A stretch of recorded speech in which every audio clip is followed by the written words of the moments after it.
Okay. Elliot Hughes, Mac Groveland resident.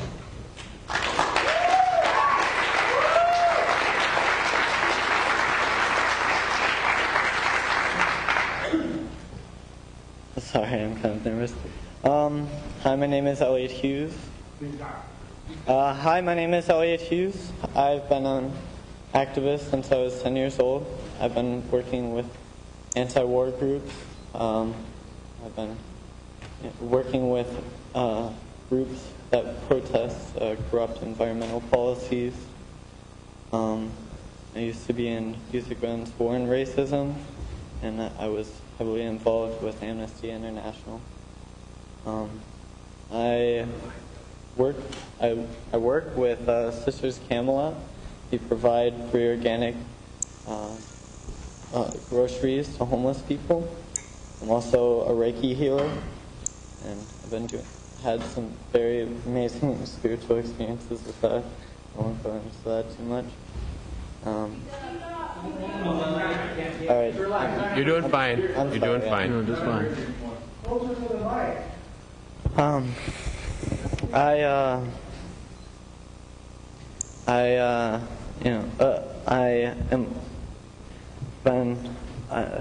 I also have studied a lot of history, and I believe that I've seen imperialist empires rise, and I've seen imperialist empires fall. I believe that capitalism is inedible to fall, and I feel like the corruption, the tyranny of the system is unable to leave our country in chaos.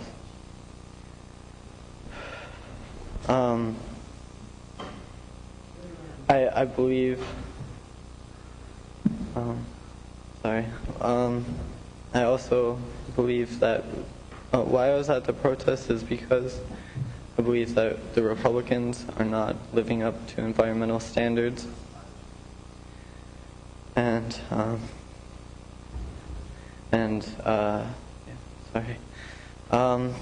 Anyways, I'm going to talk a little bit about what happened to me.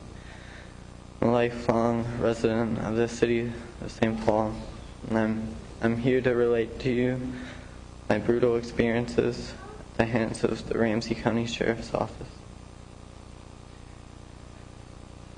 During my detention, I was forced a number of times to go without food for many hours, to a point where I fainted and I was coughing up blood. After a point of going without food for 12 hours, a number of us chanted for food, and I was singled out by about a dozen guards who came into my cell, and one of which punched me in the face, right in the temple, knocking me unconscious. My head was then grabbed and smashed against the concrete floor, as you see in this bruise right here. If I hadn't mentioned yet, I'm 19 years old. I came back to consciousness in a pool of my own blood, and I was dragged away. I was taken into a hallway where a bag was put over my head, and it had a gag in the mouth. And I was taken into a detaining cell with no visible cameras. And officers then twisted my ankles and used pressure point tactics to torture me. They pressed right behind your ear, behind my ears. If you demonstrate that on yourself, you can feel with only a few pounds of pressure. It hurts like no other pain I've ever felt in my life. And they, for all I know, for all I felt, they could have used all of their strength. And I was screaming, crying, begging God for mercy, one officer was even disgusting enough to say that your God is not with you right now. We are all devils. And this horrified me.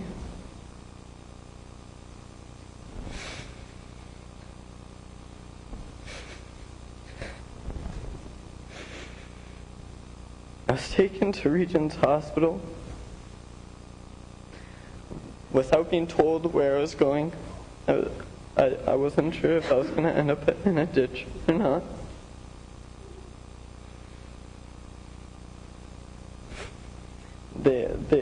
I was taken in a cop car, and then they put me, with this bag on my head, I could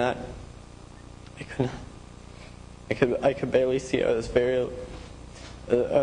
very confused, and I had the netting around. It distorted my vision, and my concussion was setting into place.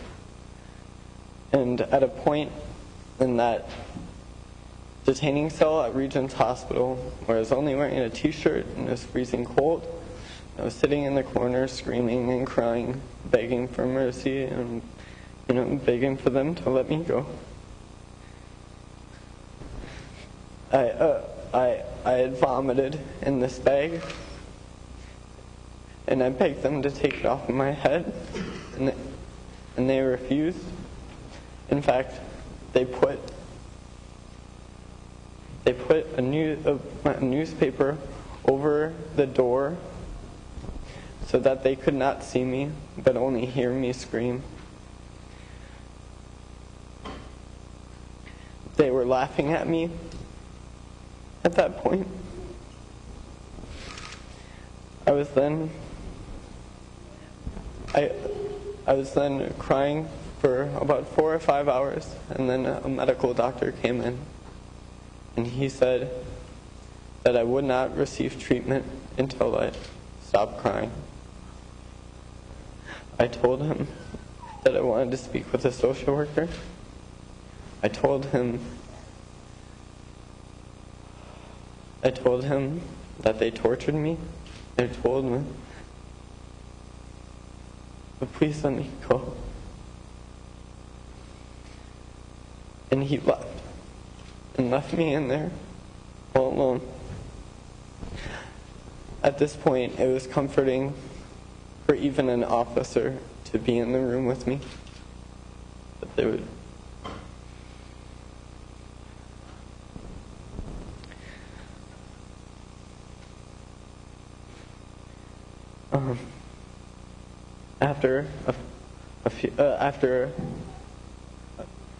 Also while I was in there,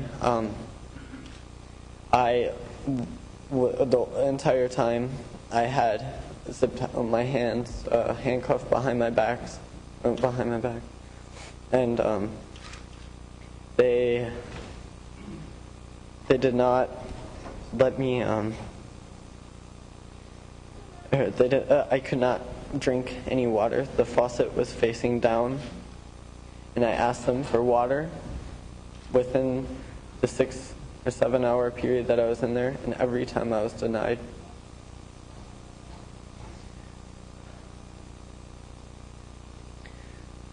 Eventually, the medical doctor came back, and he's like, "Are you ready to stop crying?" And I silenced my screams down to a whimper. And they finally took me through Regent's Hospital hallway, and they walked me through all the employees, all the other citizens that were getting treated there. And it felt to me like a walk of humiliation, because I had vomit and blood dripping down my face. I then was chained to a bed, was refused to even use the bathroom. They made me pee in a cup. I repeatedly asked for a social worker and they still denied me. Then they treated my, they gave me an x-ray for my ankle that the cops had twisted to make sure that it wasn't broken. And they cleaned out my wound where they had smashed my head into the concrete cement.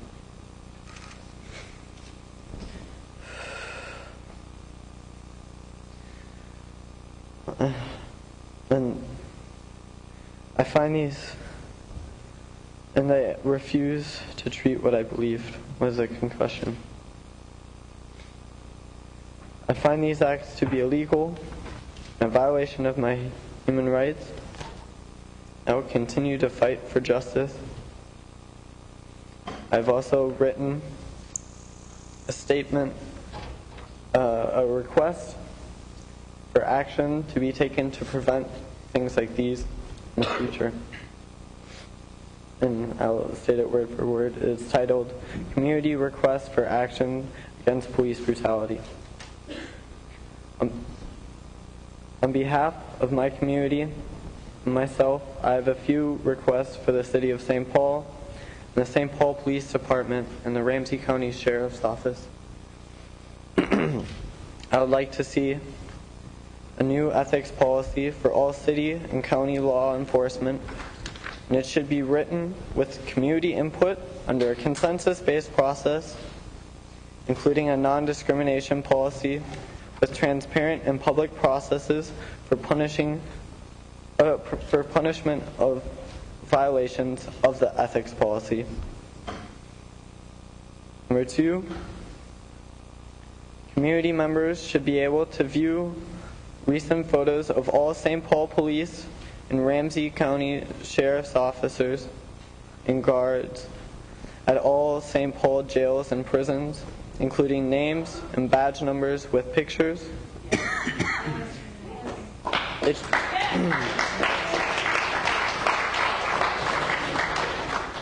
It should be available online for public viewing.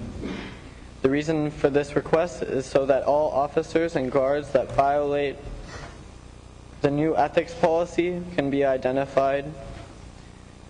And for me, this would help me a lot because the officers would not tell me their names or their badge numbers, and they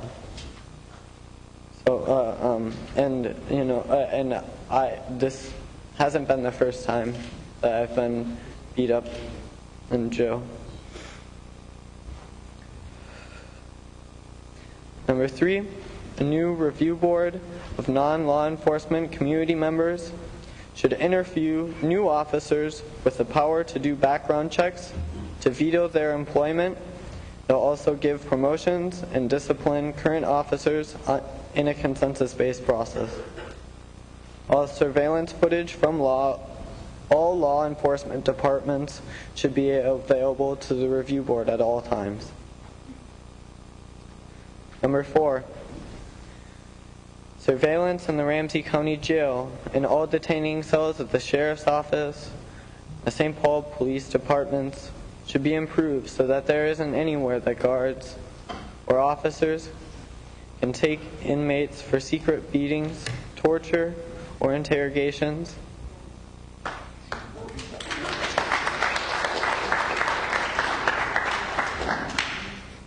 And all surveillance footage should be available for public viewing upon request with a deadline of 1 week.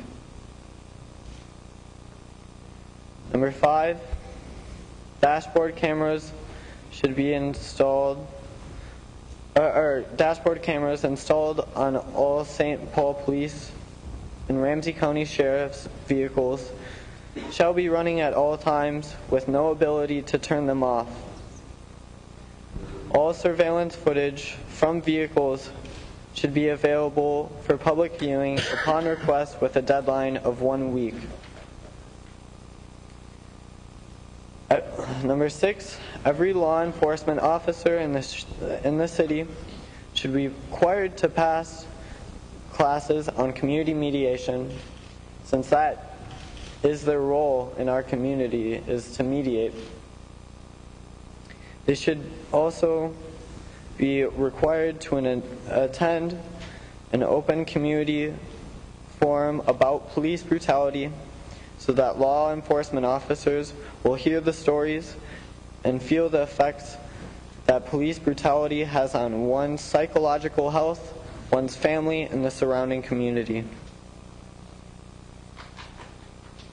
And finally, I want a personal apology from Ramsey County Sheriff Bob Fletcher. Yeah.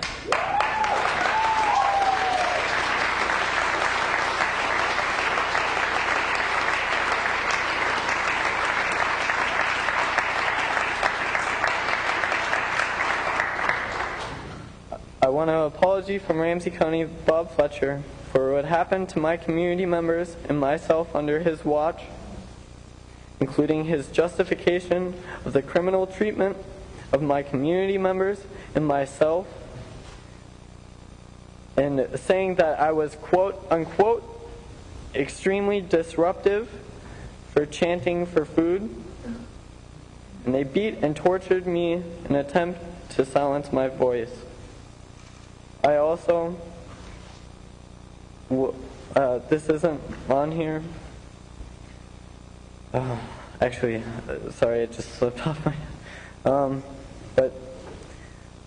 I also know all the community members that are in the RNC8, and I would like to see their charges dropped because I know them personally, and I know they are good people, and they are righteous, and they act with love. And that those who oppress us will always dwell in hell, and those that are righteous will rise up. Thank you.